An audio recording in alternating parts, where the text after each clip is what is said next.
जय श्री राम। मिथिला नगरी के राज दरबार में पृथ्वी के बड़े बड़े वीर राजा आए और शिव जी के एक धनुष को हिला ना पाए। उन सभी की वीरता धरी की धरी रह गई और एक कोमल, क्योंकि उनमें ऐसी आकर्षण शक्ति थी कि जो भी उनको देखता था, जो भी उनका दर्शन पाता था, वो ठहर सा जाता था। मिथिला नगरी के राज दरबार में प्रभु श्री राम के हाथों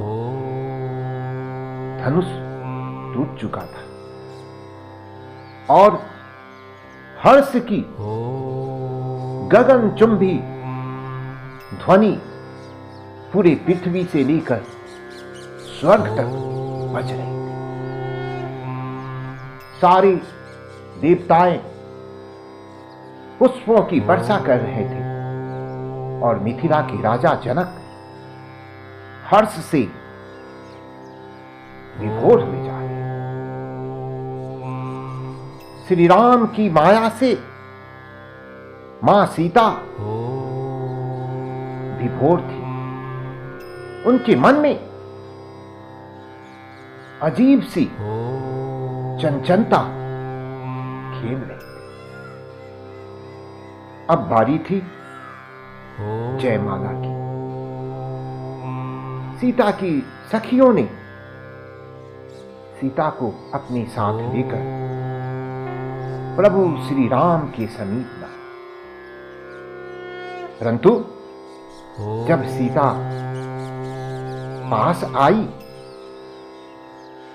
तो बाण कांड के एक दोहे में इसका बड़ी अच्छी व्याख्या की गई है।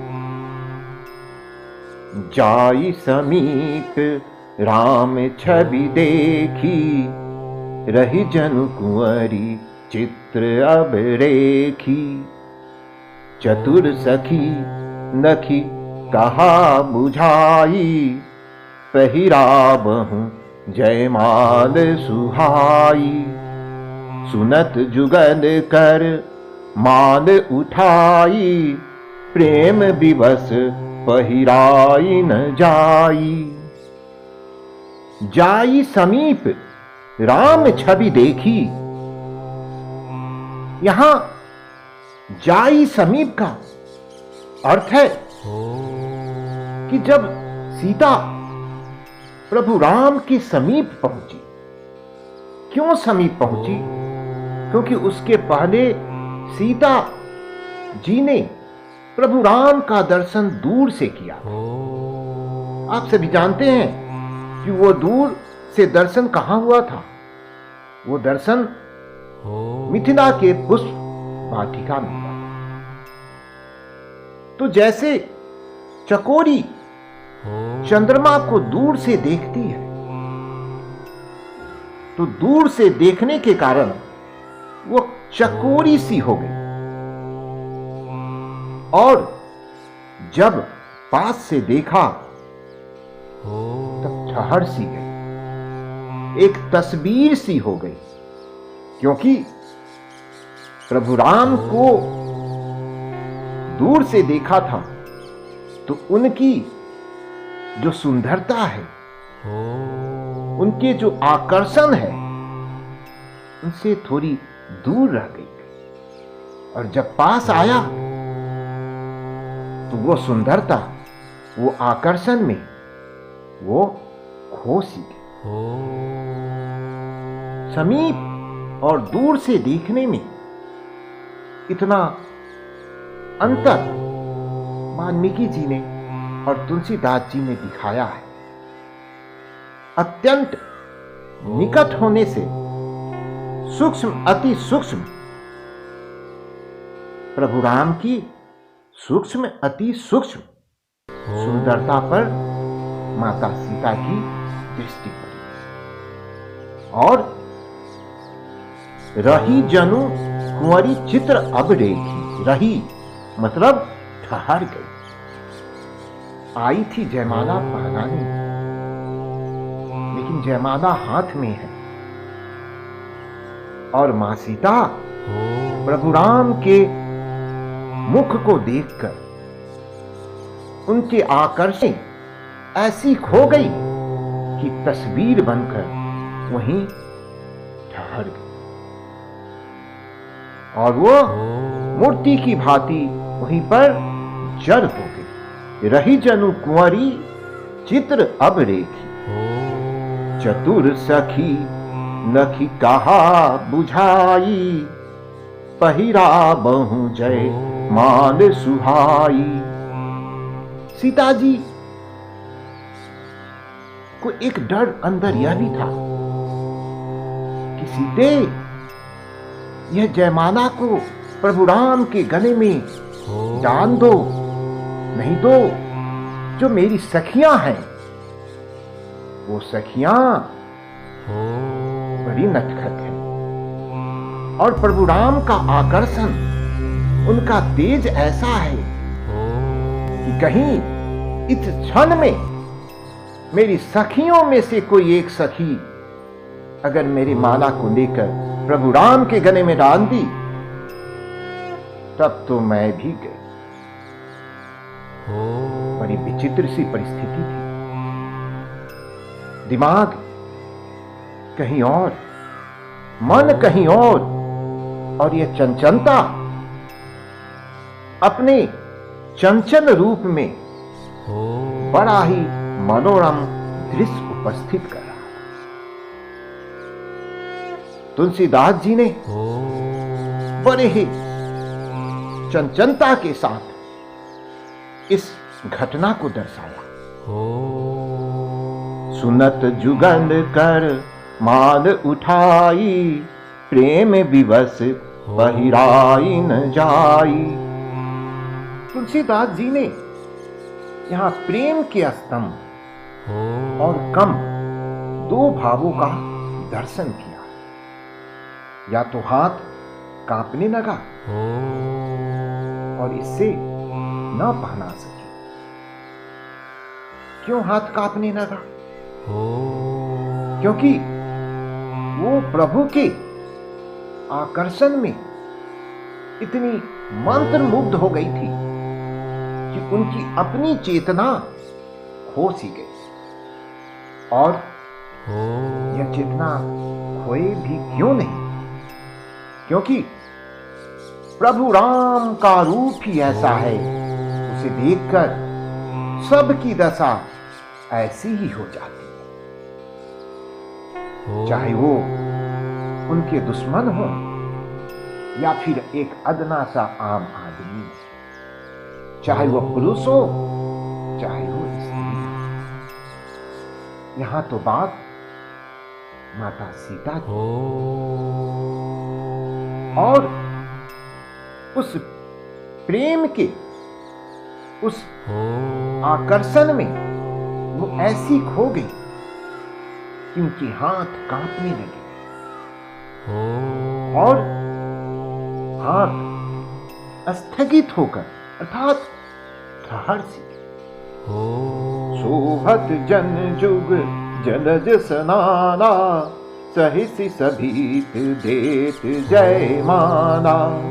गावहि छवि अब लोकी सहेली, सिय जय मान राम उर्मेली।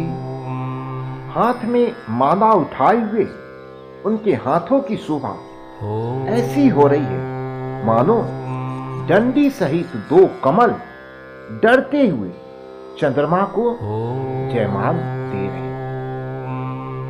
सीता जी जयमाला को तो हाथ में उठा लिए, परंतु चंद्रमा के सामने कमल की शोभा नहीं रह जाती। हाथ जड़ हो गए। इसी से बेली की उपमा दी। युग कमल प्रेम से जयमान लेकर चंद्रमा से मिले, इसी से चंद्रमा प्रसन्न हो गए और कमल को संकुचित नहीं किया, वैसा ही विकसित रहने दिया। इससे पाया गया कि जानकी जी के हस्त कमल की शोभा न रह गई। इस दोष के मिटाने के लिए तुलसीदास जी कहते हैं कि हस्त कमल सोहत है, सोहत जन जुग जनज सनाना। सोहत, सोहत से तुलसीदास जी सूचित करते हैं कि जानकी जी ने पांचों अंगुलियां संपुटित करके जयमाला नहीं पढ़ा, क्योंकि संपुटित कमल की शोभा नहीं होती। तीन ही अंगुलियों से उठाकर उन्होंने जयमाल को पहनाया और सब अंगुलियां खुली रही। इसी से विकसित कमल की तरह हाथ शोभित हो। सहिसी सभित देत जयमाला, सहिसी सभित देत जयमाला। तुलसीदास जी ने यहां सबित का भाव कि कमल भय सहित चंद्रमा की शरण में आया। भय सहित शरण में जाने से अभयत्व प्राप्त होता है। इसी से शरणागति में भय सहित शरण में जाने की आवश्यकता बताई। गाबहि छवि अब नो की सहेली, सिय जयमान राम उर्मेली। तुलसी जी बोलती है कि सीता जी ने जयमान तो उठा ली, परंतु वो जयमान प्रेम बस रुक गया, उनके हाथ शिथिल हो गए। तब सखियों ने देखा कि सीता प्रेम विवश होने से जयमाला को पहना नहीं पा रही। सखियों ने सोचा, सखियों ने विचार किया कि हमारे दोबारा कहने से उनको संकोच होगा और उनका जो भाव है उसमें विघ्न पड़ेगा, और अगर सखियां दोबारा कहेंगी तो वे समझ जाएंगी कि उनके गुप्त प्रेम को उनके सखियों ने रख लिया। तो उन्होंने क्या किया कि बड़ी चतुराई से जयमाला पहनाने के गीत गाने के बहाने जानकी जी को इशारा कर दिया कि माला पहना दे, और गीत सुनते ही वे आशय समझ गए और उन्होंने जयमाला पहना दी। जय श्री राम, जय श्री राम।